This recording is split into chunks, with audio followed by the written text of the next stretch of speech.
So let's understand the same logic directly through a question. Let's say we are given a right angle triangle and we are given that the perpendicular, if perpendicular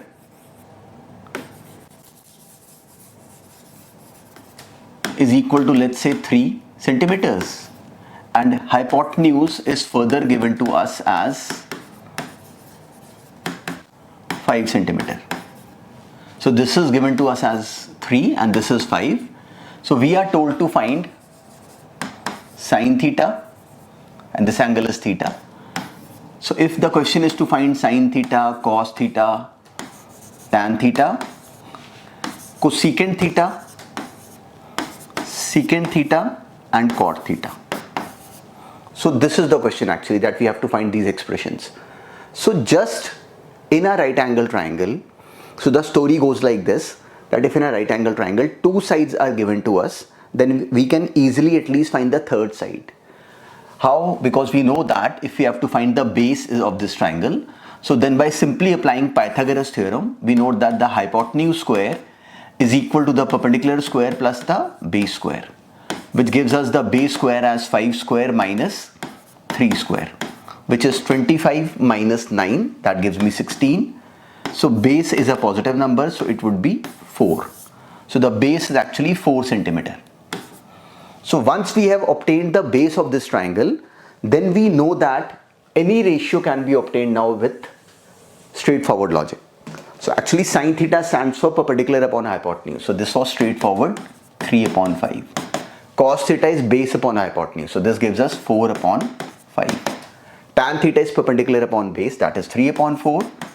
So now it is just for you to actually start remembering that cosecant theta is the reciprocal of sine theta. We know this thing in full clarity, that cosecant theta is the reciprocal of sine theta. So this is straightforward, 5 by 3. Similarly, secant theta is the reciprocal of cos theta. So this would be 5 by 4. And cot theta is the reciprocal of tan theta. So it would be 4 by 3. So this is the sense. So this is a very basic understanding which should be known to us. So now I'll tell you a trick which would be very helpful to you in so many questions. So just remember this golden ratio. These are known as golden numbers which form a right angle triangle. So it could be of great help to you in so many questions. So one of them is 3, 4, 5. One of them is 3, 4, 5. Next is 5, 12, 13. 3, 4, 5 form a right angle triangle like we have seen in this question.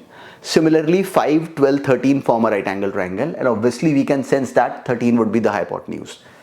Next is 8, 15 and 17. These are the golden numbers which are used very often.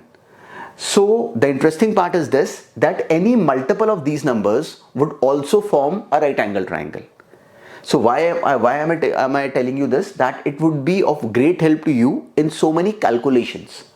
Say for example, I'll directly give you an example. Let's say if someone gives me this side as, let's say, 6 and this side is 8. So I directly know that this side is 10. Why? Because 6 is 3 multiplied by 2, 8 is 4 multiplied by 2. So I directly know that the third side of this right angle triangle would be 5 multiplied by 2, that is 10. And the similar logic goes for this as well. So let's say one side is given to me as 10, another side is 24. I know the third side, that it would be straightforward 26. 10 is the multiple of 5 times 2. 24 is 12 times 2. So the third side would be 13 times 2, that is 26. So just remember these vaguely in your mind. So this could be of great help to you while in doing your calculations as well. So otherwise this is the understanding. So now apply the same logic in the next question till the end by yourself. So this was the question. We were given a right angle triangle whose base was given to us as 8. The hypotenuse was 17. So the question was to find all the 6 trigonometric ratios. That is sine theta, cos theta, tan theta, cosecant theta, secant theta, cot theta. So we directly know that if this is 8 and this is 17, so the trick is this, that even without calculating the third side, because we know the golden numbers, we have just now learned 3 sets of golden numbers, We know that this side is 15, but in this question I'm going to show you this as well. And in exams you have to actually show this as well. You can't directly use it, but in questions you would be knowing the answer before solving. That's the main point. So we know that h square plus 8 square is equal to 17 square. So this gives me h square as 17 square, which is 289, minus 8 square, which is 64. So this comes out to be 225. So h square is 225, means h is equal to 15 centimeter. But interestingly, this we already knew even when we started the question. So this h is 15 centimeter. So when we are knowing all the three sides of this triangle, so then the trigonometric ratios just come to us very easily. So now sine theta is straightforward, perpendicular upon hypotenuse. That is 15 by 17. Cos theta is base upon hypotenuse. That is 8 upon 17. And tan theta is perpendicular upon base. That is 15 upon 8. So cosecant theta is simply the reciprocal of sine theta, which in this case is 17 by 15. Secant theta is the reciprocal of cos theta, which is 17 by 8. And cot theta is the reciprocal of tan theta, that is 8 by 15. This is the sense, nothing special. So the first task in today's class was this, that you should start learning these three new points. You should start feeling comfortable with them. So now here was just one more example based upon the same sense.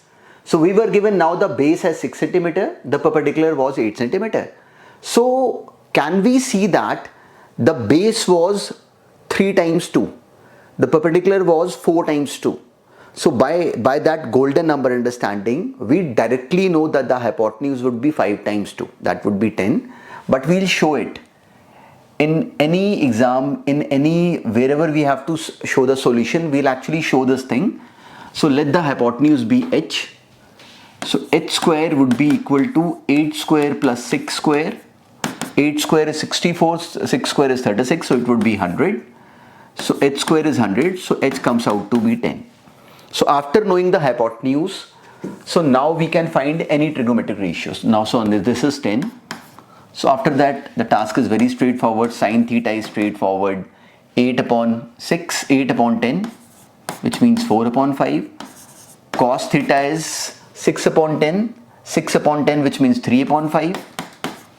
And tan theta is 8 upon 6, which is 4 upon 3.